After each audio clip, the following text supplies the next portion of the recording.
Tamko letu sisi kama Jumuiya ya Maridhiano na Amani Tanzania kutokana na hayo ni kama ifuatavyo. Kwanza, kufanyike maombi ya kitaifa yatakayotanguliwa na mfungo wa siku 3.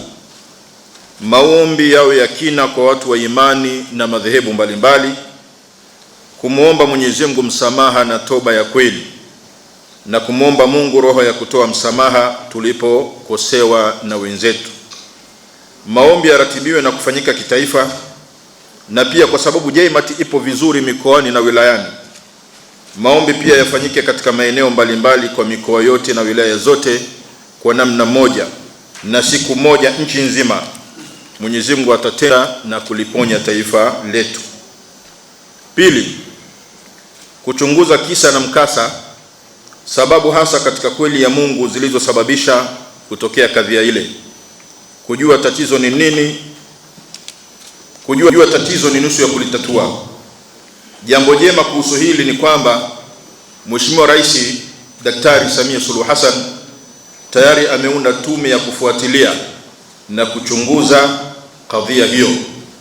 Sisi kama JMAT tunaunga mkono na tuna imani na tume hiyo pamoja na wateuliwa wake wote.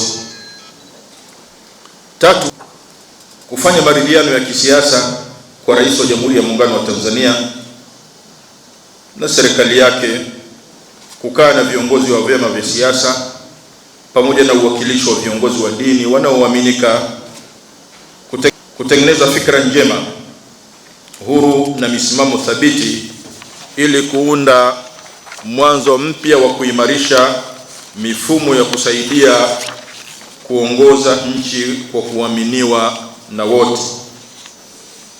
4, kujenga umoja wa kitaifa kwa kushirikisha jamii katika mchakato, hasa vijana na wanasiasa.